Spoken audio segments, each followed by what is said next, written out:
Se você perguntar para 99% das pessoas que já viram uma corrida de Fórmula 1 no local ou pela televisão, o comentário, é natural que seja assim, desembocará rapidamente na velocidade e na potência dos carros. E eles não estariam errados, não é verdade? Desde 1950, as máquinas da principal categoria do automobilismo mundial cravam no imaginário das pessoas toda a sua potência e velocidade. Mas de igual importância para um carro de corrida no seu tempo de volta em um circuito, além de atingir velocidades altíssimas, é a capacidade de reduzir essas às velocidades também num curto intervalo de tempo e de espaço. Afinal de contas, quanto mais longe você for numa reta ou numa curva de alta de pé cravado, mais rápido percorrerá aquele trecho. Concorda comigo? Só que para que isso seja possível, é essencial confiar num equipamento absurdamente capaz, com superpoderes para reduzir velocidades de 360 km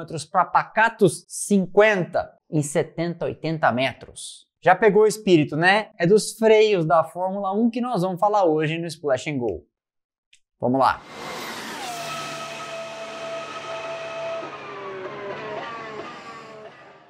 Mas antes, e se estamos falando de alta performance, esse vídeo é patrocinado pela gasolina mais avançada do Brasil. Já sabe, né? Sim, eu estou falando da Petrobras Podium, das pistas da Stock Car pro tanque do seu carro, o que há de melhor te levando para onde for. Já já a gente fala mais dela. As velocidades da Fórmula 1 são, é claro, hoje em dia, muito altas. Mas o que muita gente desconhece é que desde lá no começo, na época dos charutinhos, óculos de aviador e meio corpo para fora dos carros, é que elas já eram assombrosamente altas. Carros andando bem acima de 250 e beirando 300 km por hora já eram uma realidade bem presente antes até do surgimento da Fórmula 1. Ué, mas então o que mudou? Mudou o tempo que eles levam para chegar lá e o quão cedo eles precisam começar a pisar no freio. Então hoje, os carros de corrida percorrem os mesmos circuitos em bem menos tempo, muito não por causa das velocidades máximas, mas sim porque chegam muito mais cedo no topo e vão muito mais tarde também nessa alta velocidade. Por quê? Porque os freios na Fórmula 1 e no automobilismo em geral também, mas um pouco menos, são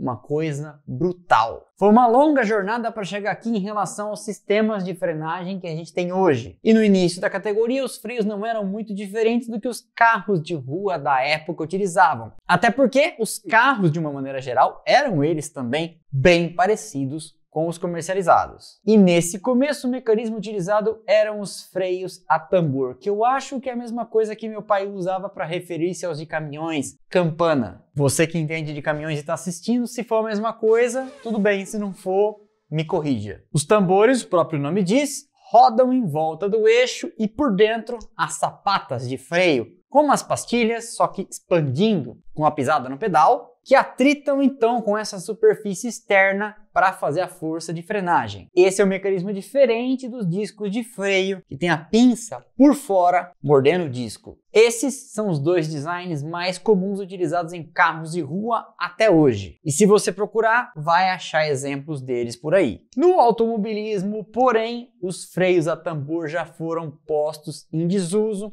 e os discos dominam o cenário. Mas na década de 50, quando a Fórmula 1 nasceu, a regra era o mecanismo a tambor. Isso já vinha das eras de grandes prêmios pré-Segunda Guerra Mundial e quando a Fórmula 1 começou em 1950 ainda era um padrão. E ninguém tinha ousado questionar a primazia do tambor, até que em 1953 a Jaguar correu as 24 horas de Le Mans com um Jaguar C-Type, usando discos de freio feitos de ferro fundido. Com esse carro e esses freios, venceu a corrida. Em grande parte, graças à performance superior dos freios a disco. Se ele podia frear mais tempo nas longas retas de Le Mans, que na época não tinha as chicanes, ficava mais tempo de pé no acelerador e percorria, portanto, toda aquela distância mais depressa. E assim, simplesmente chegava na frente. Claro, foi natural então que as equipes de Fórmula 1 começassem a prestar atenção naquilo. Mas, apesar da adoção vitoriosa pela Jaguar, demorou um tempo para o freio a disco chegar na Fórmula 1. Muito porque as equipes de Fórmula 1 pensaram, isso aí é para quem corre 24 horas, não faz sentido pra gente. Os céticos achavam que aquele mecanismo com mais partes móveis, de fato o freio a disco tem mais componentes em movimento do que o freio a tambor, trariam problemas de confiabilidade, o que de cara mostrava-se um contrassenso, uma contradição, já que se funcionava numa corrida de 24 horas, provavelmente ia dar certo numa corrida com 2. O resultado disso é que os primeiros freios a disco foram aparecer na Fórmula 1 em 1957, ano em que venceram pela Van Wall sua primeira corrida com Stirling Moss. E ele não venceu uma só. Venceu 3 e a Van Wall já vinha experimentando com o freio a disco desde que soube da Jaguar lá em Le Mans. Mas as principais equipes de então, Ferrari, Lancia, Maserati e Mercedes, não. Essas vitórias provaram a validade do mecanismo e do conceito. E daí pra frente foi uma questão de tempo para que os céticos tivessem que dobrar a língua, afinal de contas aquele mecanismo era mais complexo, mas era mais eficiente e não dava tanto problema assim. A adoção pelas demais equipes acabou acelerando e no começo da década de 60 praticamente o grid todo utilizava já freios a disco. Essa adoção universal no meio da década de 60 fez o grid todo começar a procurar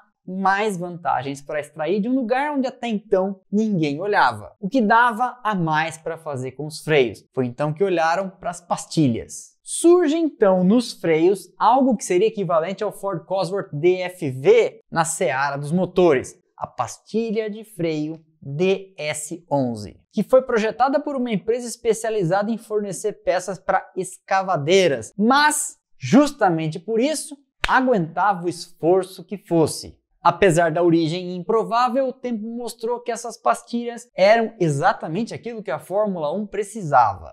Carros equipados com esse modelo de pastilha rapidamente começaram a ter um desempenho melhor e aí foi a coqueluche, o jovem de hoje sabe o que é coqueluche, a febre, a trend de então. Uma de suas grandes vantagens era permitir que os carros tivessem discos menores, mesmo assim, talvez porque fossem projetadas para escavadeiras, permitindo as mesmas frenagens. O que fazia também com que os dutos de freio fossem menores, e numa época em que a aerodinâmica engatinhava, já havia uma vantagem aí. Porque os dutos de freio, carros de corrida têm dutos de freio até hoje, são feitos para resfriar os discos e causam, desde aquela época e hoje, especialmente com carros tão refinados aerodinamicamente, uma enorme perturbação e arrasto. Mas as equipes com o tempo perceberam que as DS11 eram levemente temperamentais e demoraram um tempo para entender qual era o seu ponto ótimo de desempenho, que, para surpresa de muitos, não estava exatamente no começo da sua vida útil.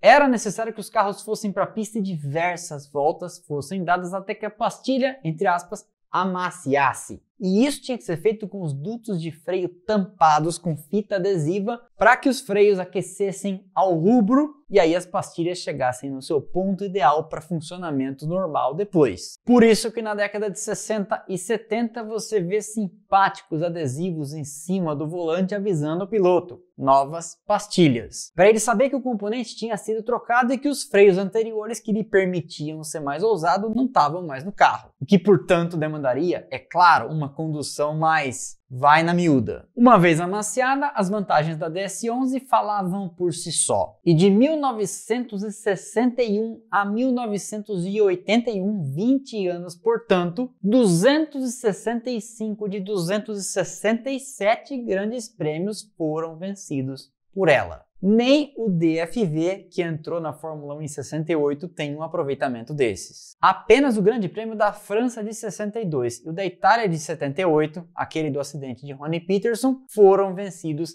nesse período por pastilhas de uma fabricante diferente. E se a gente está falando aqui de tecnologia e altíssimo desempenho, é claro que a gente tem a deixa para falar da nossa parceira, a gasolina Petrobras Podium, a gasolina de altíssima octanagem. A Podium te leva com mais desempenho e menores emissões. É a única do Brasil com o selo carbono neutro. Você abastece nos postos Petrobras com ela, que é a mesma gasolina que empurra os carros da Stock Car e da Fórmula 4. Tecnologia de ponta testada e aprovada nas pistas por carros, equipes e pilotos. Só vai de pódio. Você movido pelo melhor. Na década de 70, a combinação então de freios de ferro fundido, pastilhas DS11, caixas de câmbio da Hewland, motores Ford Cosworth DFV definiam a chamada era da Fórmula 1 Kit Car, ou seja, carros kit da Fórmula 1. Você comprava essas peças no mercado relativamente barato, montava suas superfícies aerodinâmicas ou comprava por aí de Lotus, Lola, Williams, contratava seus pilotos ou você mesmo pilotava, como vários pilotos viraram construtores,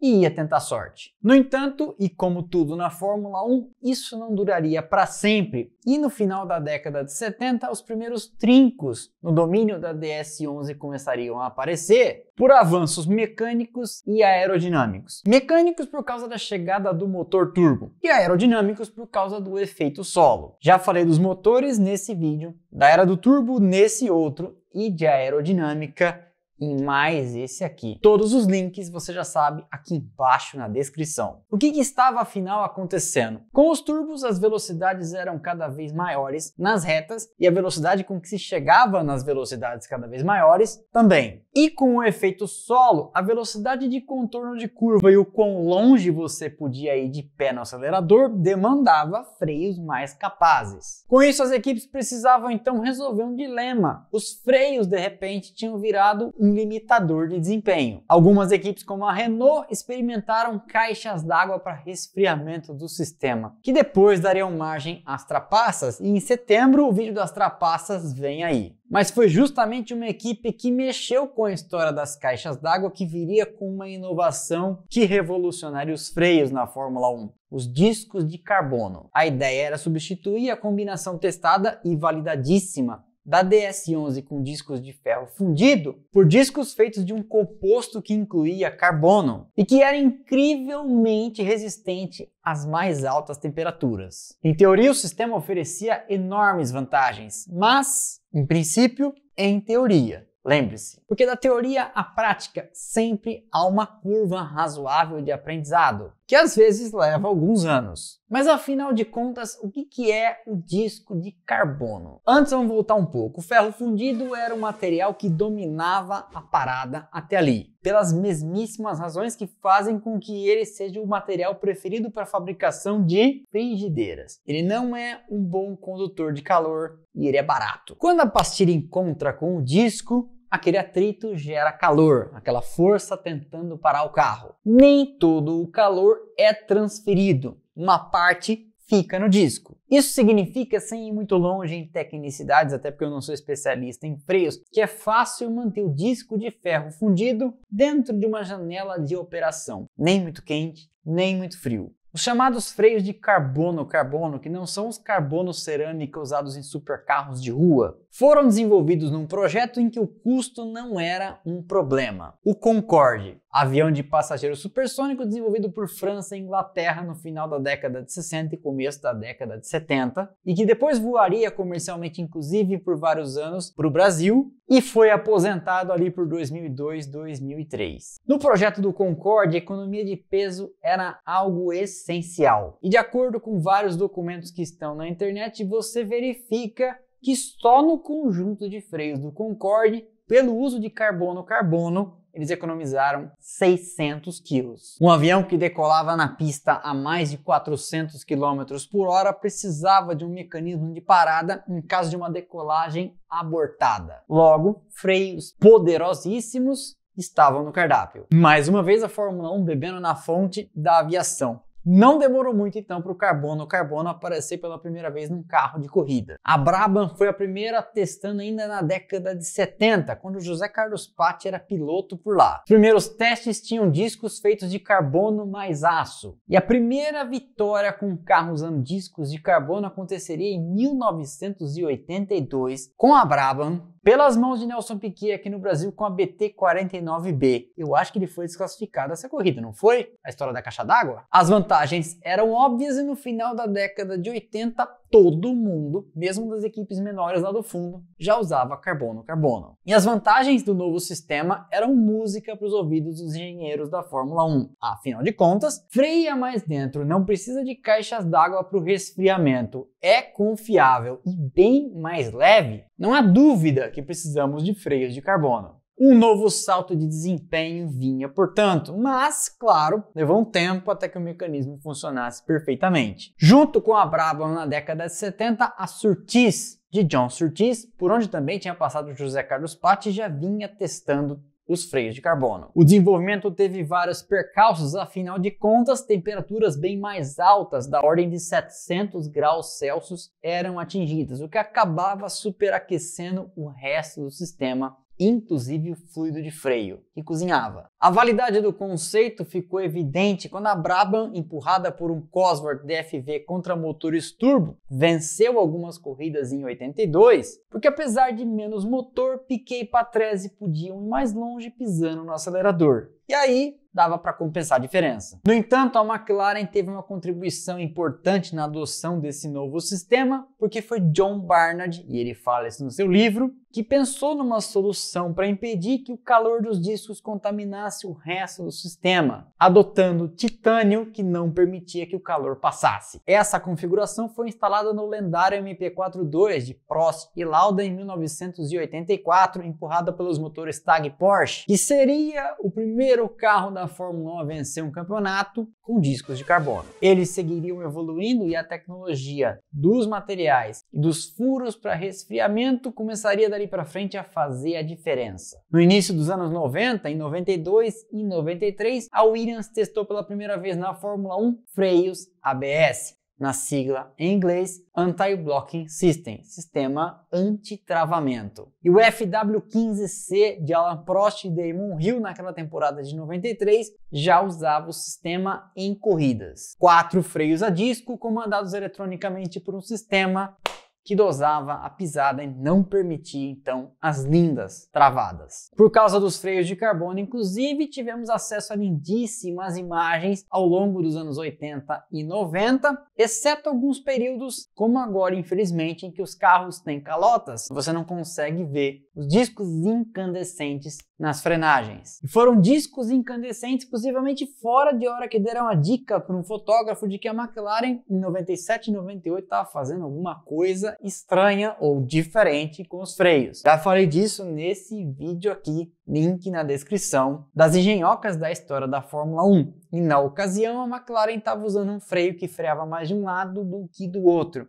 E o fotógrafo percebeu que os freios traseiros estavam incandescentes ao longo da curva, o que não era normal. Vale você dar uma olhada e vem por aí engenhocas 2 e 3. Os sistemas permaneceriam basicamente iguais, com detalhes de melhoria de ano a ano, é evidente, mais voltados para os furos de resfriamento dos discos e etc. Até que em 2014 chega a era híbrida da Fórmula 1 e os freios traseiros passam a ter um componente de recuperação de energia. Surge então o brake-by-wire. E aí a traseira passaria a simular a frenagem de um freio a disco para o feeling do piloto, quando na verdade a traseira estava recarregando as baterias. Também já falei disso no vídeo dos motores, mas explico basicamente que o que o brake-by-wire faz seria o equivalente a um peão desses de dar corda. A energia cinética do carro em movimento estaria acumulada na mola do peão, no caso no sistema elétrico, que voltaria em forma de impulso para o carro nas saídas de curva. Mas na frente o sistema segue o mesmo até hoje, ainda melhorando evidente de ano a ano, freio a disco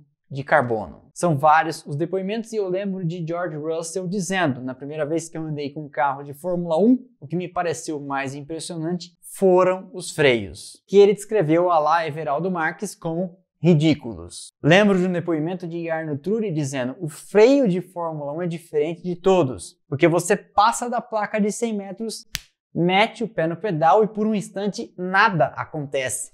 E de repente que ele pega. Não deve ser nada divertido mandar o pé no freio e nada acontecer, tendo ainda que dar uma patada de 70 quilos no pedal. Mas sem dúvida os freios são algo impressionante num carro de Fórmula 1. Gostaram? Então, deixa o like, é de graça, não custa nada, você sabe, ajuda demais o canal. Quebra essa pra mim e não se esqueça de apertar o botão hypar para que esse vídeo chegue mais longe, chegue a cantos da internet onde ainda não chegamos, como um dia um vídeo do canal apareceu para você pela primeira vez. Sempre digo aqui que nossa comunidade é poderosíssima, que temos a melhor audiência de Fórmula 1 do Brasil e todos os nossos vídeos têm mais like que canais com 10 vezes mais inscritos. Por quê? Porque vocês são...